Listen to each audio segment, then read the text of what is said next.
We are on Ford Island at the Pearl Harbor Aviation Museum.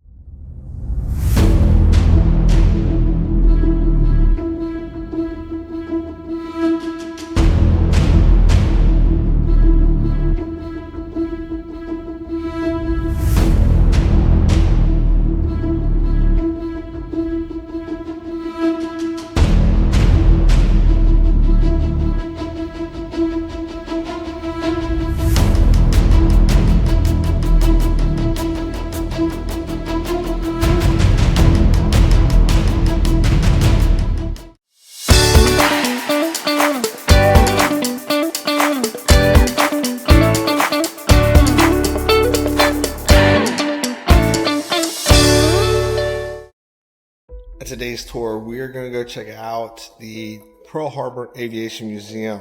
They have a control tower, they have a couple hangars, and a lot of aircraft and memorabilia from December 7th and World War II. Now, I'm going to tell you right now, the lighting inside the museum is pretty bad, so forgive me on that, but we're going to also go outside and look at some awesome aircraft, so let's get to it.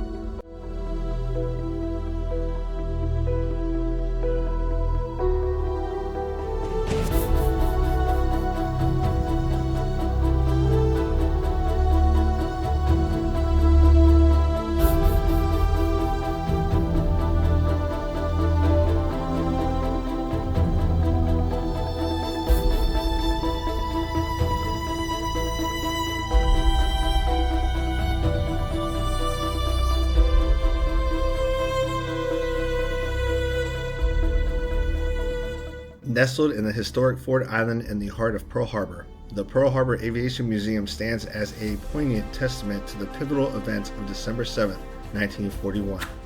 The museum, with its impressive collection of vintage aircraft and wartime memorabilia, invites visitors to step back into time and experience the valor and sacrifices of the greatest generation.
Now, because the harbor was so shallow in comparison to the ocean, the Japanese had to put these wooden fin tails, whatever you want to call them, they had to put them on there to help adjust it to be shallow running versus an open ocean torpedo.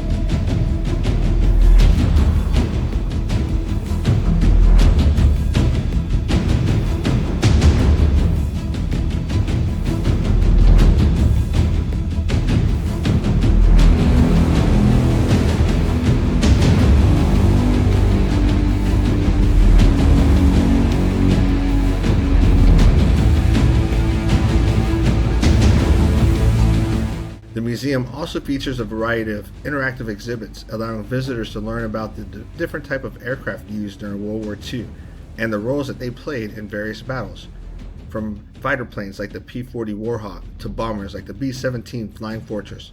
Visitors can get up and close with personal stories of these iconic aircraft.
One of the highlights of the museum is the restoration project, where visitors can see firsthand the process of restoring vintage aircraft to their former glory. This unique experience not only highlights the dedication and skill of the museum staff, but also sheds light into the importance of preserving those pieces of history for future generations.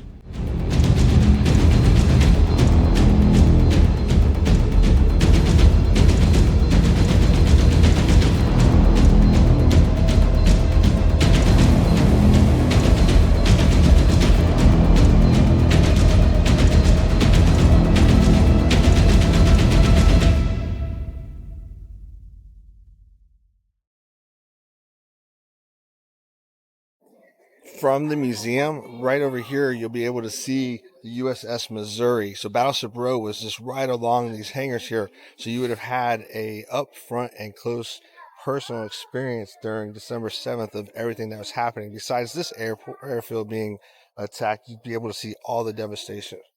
Now, if you come here with a lot of time and you are interested, you can actually go into the control tower and get a bird's eye view of Ford Field, Pearl Harbor, and Hickam, because they're all right here and right across the way there.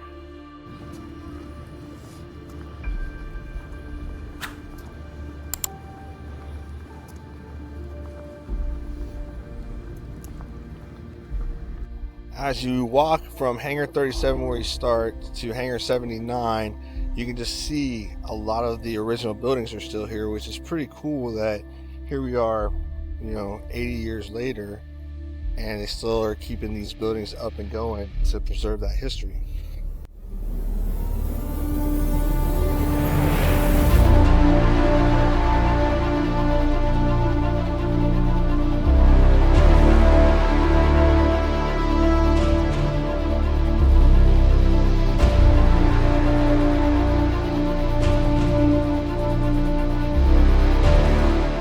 As visitors make their way through the museum, they are taken on a journey through time, learning about the events leading up to and following the attacks of Pearl Harbor.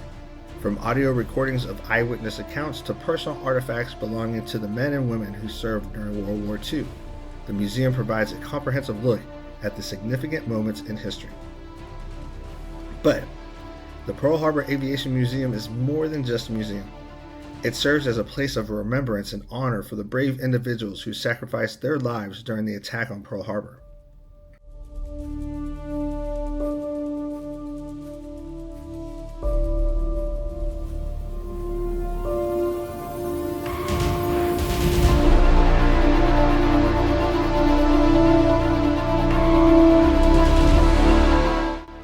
To attest to how these airplanes were built, I mean, look at all of these bullet holes through here, and the plane was still able to not be totally destroyed upon landing.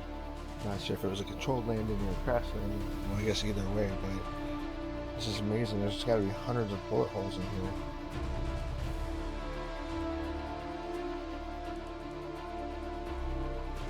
This is just so cool because I'm like a big World War II fan. And I used to have a bunch of World War II video games with different aircraft, and now to kind of see them, it's pretty cool.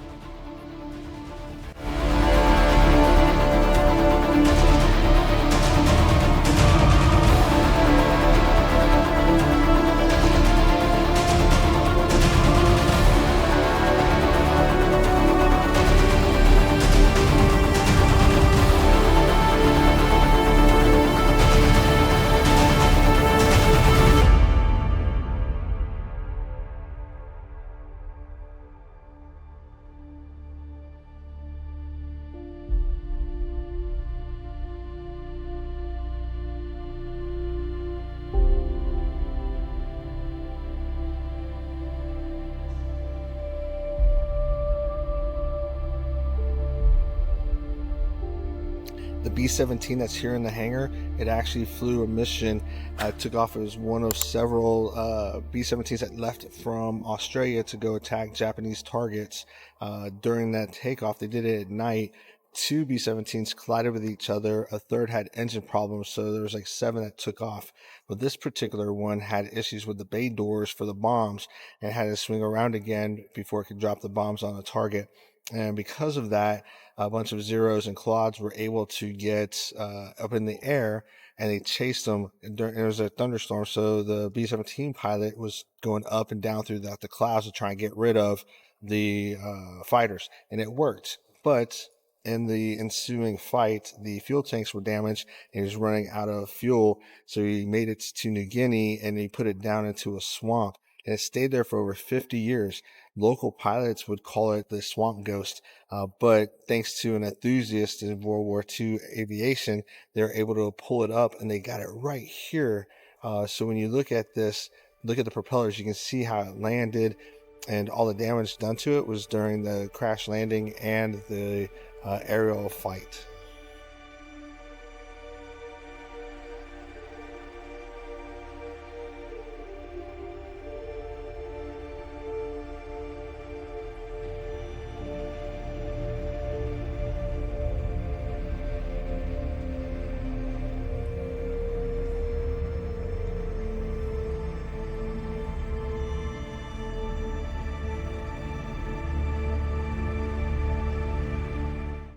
Now, as you can see, they're doing a lot of restoration projects in Hangar 79. Because of that, they're tight on space, because most of those aircraft that are out there, they were in here. And it's really interesting because this is also one of the filming sites for Pearl Harbor. So if you want to see what it looks like totally empty, or with, some, I think they had some aircraft in there. If I remember right, it's been a while since I've seen that movie. They're practicing shooting a machine gun or something in one of the hangars, and voila, welcome to that hangar. So pretty interesting. We got some real life history here, some movie history here, and they're bringing history back to life here. Pretty cool. Circle of life.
Army, I always liked Army aviation, and having been through air assaults, I had an intimate knowledge of helicopters. So we have the UH-1H, also known as the Huey, the workhorse in Vietnam. The Marine Corps still has these in some instances as well. That's just how durable they really are.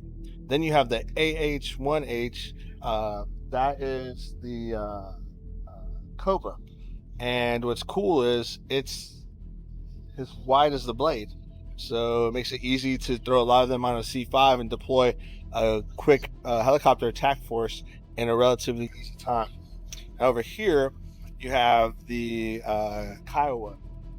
This is a scout helicopter. In that ball right up there, I can see somebody smoking a cigarette like a mile away. It's pretty cool. Because they are so small, when I was at Fort Carson, we periodically, when we see them coming in, we would take remote controls and we go out there and pretend to land them. Always made the pilots mad because they're just small. They weren't a Black Hawk, they weren't a Chinook, and they weren't an Apache, so we just played with them. Now behind me is a wannabe Army helicopter. It's the Seahawk, which is the equivalent to the Black Hawk, but it's just equipped a little bit differently for naval operations. For example, if you see down here, they can drop sonar buoys and things like that. Stuff the Army really doesn't need. So, but nonetheless, that is a Black Hawk with a little bit of modifications to it. Now, right behind me is an H-34 Choctaw. Now, this was really big during Vietnam. The real use of the helicopter started with the Sioux during Korea. It was used as air medevac, and then it just progressively grew and grew and grew. But during Vietnam era, this was one of the larger transport/cargo helicopters of that time.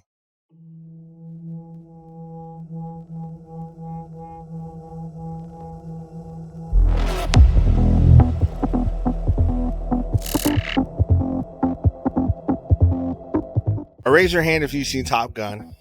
Raise your hand if you've seen Top Gun 2. Raise your hand if you've seen Flight of the Intruder and any other Navy movie. Okay, you see how they land on the aircraft carrier? Well, this is it. This is called a tail hook. So this little thing, this little device right here is what will save a pilot and stop the airplane. It's that little thing. So pretty interesting.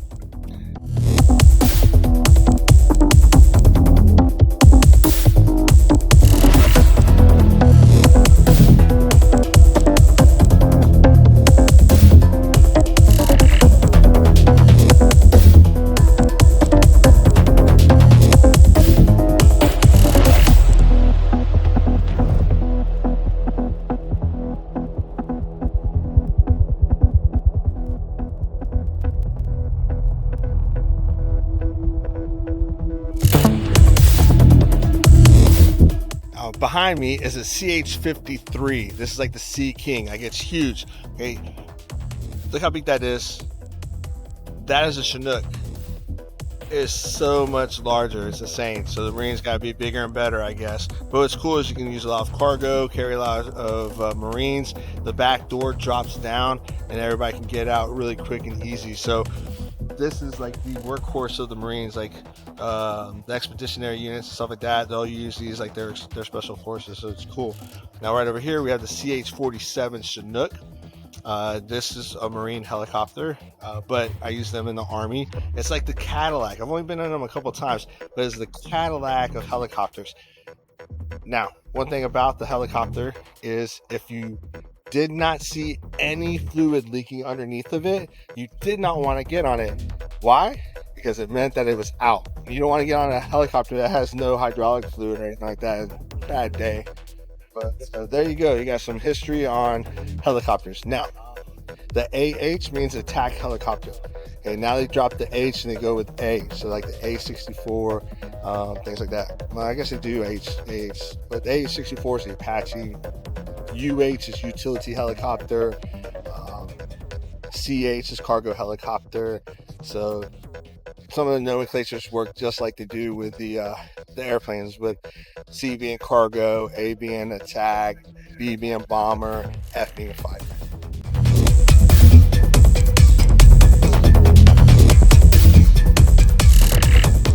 Throughout the exhibit and programs, the museum strives to educate and inspire visitors to never forget the lesson of the past.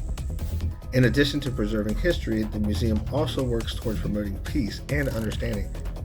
Through partnerships with organizations such as Hiroshima Peace Memorial Museum, the Pearl Harbor Aviation Museum aims to promote international cooperation and reconciliation.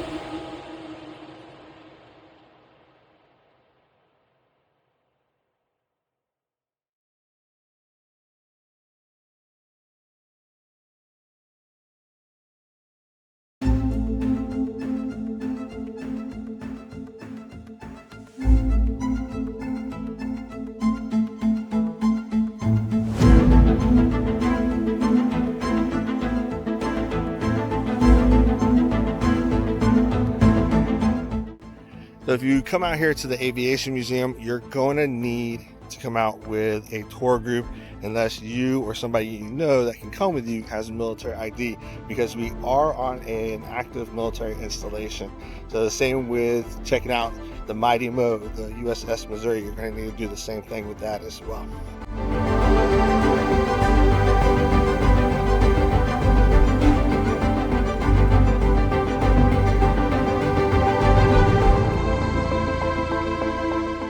Visiting the Pearl Harbor Aviation Museum is a must for anyone interested in aviation, military history, or simply looking for a unique and educational experience.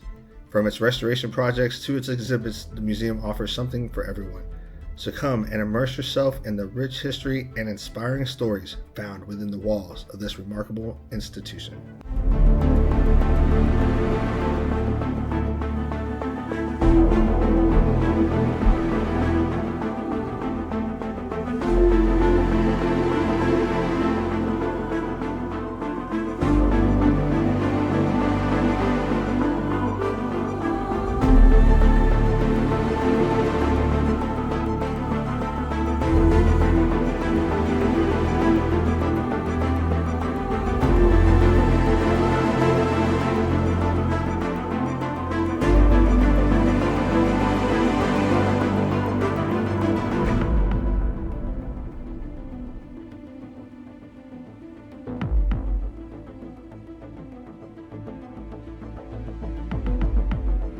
I want to give a shout out to my family at Station 50 in Harrington Volunteer Fire Department. So I saw the 50 and thought of you guys. So hope you all are doing well. Take care, fam. Well, that completes our time out here at the Pearl Harbor Aviation Museum. Put in the comments what you like the most. I'm a big World War II fan, so seeing that Flying Fortress, I actually flew a mission and then bring it back. I think that was probably my favorite. Of course, I also like the F-14 because Top Gun when I was a kid, I thought it was the coolest and stuff. So just a lot of history here. Seeing a Kate, a Zero, all the other World War II aircraft that they have here is pretty phenomenal. So I'm looking forward to seeing what you liked.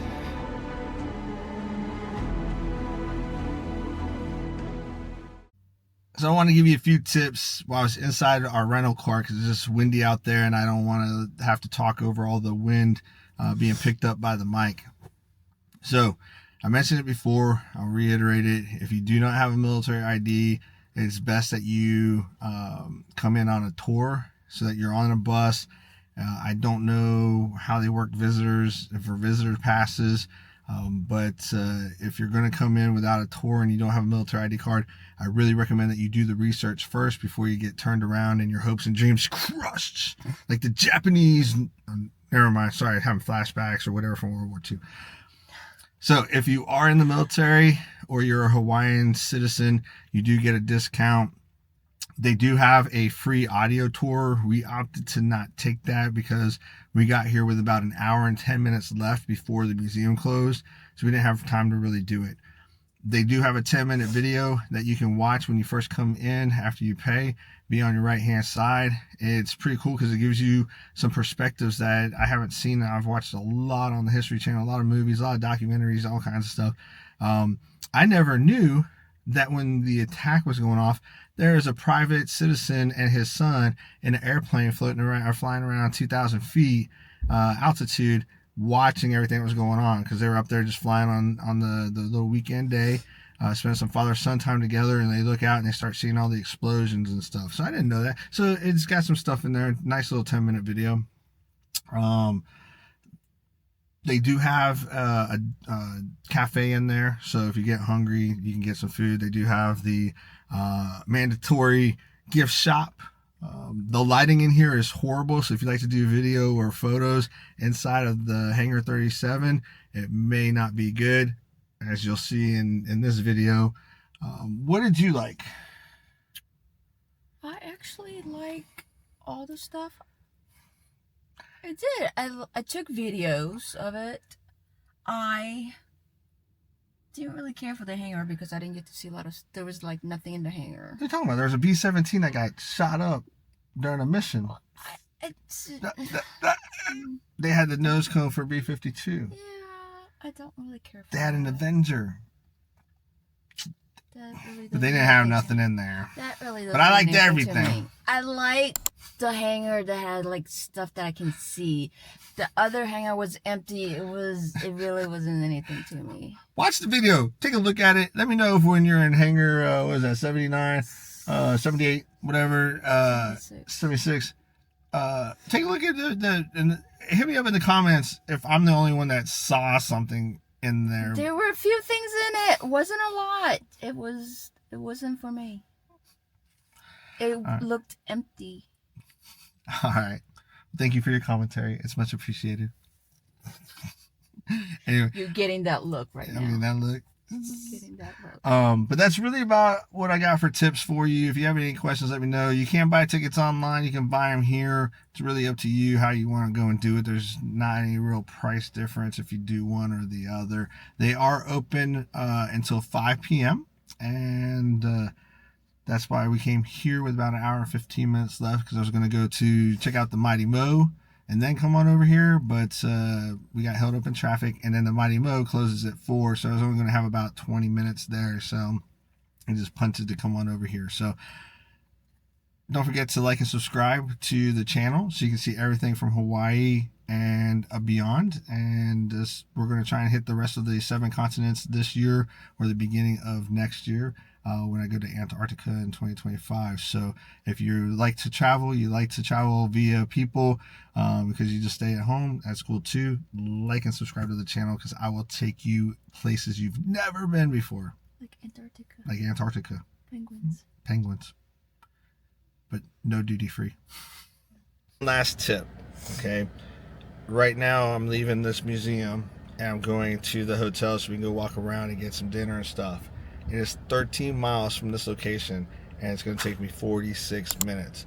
So when you're planning your adventures around Hawaii, just know that every light you hit will be red, and the high points for traffic, know about them, because right now it is 16:38.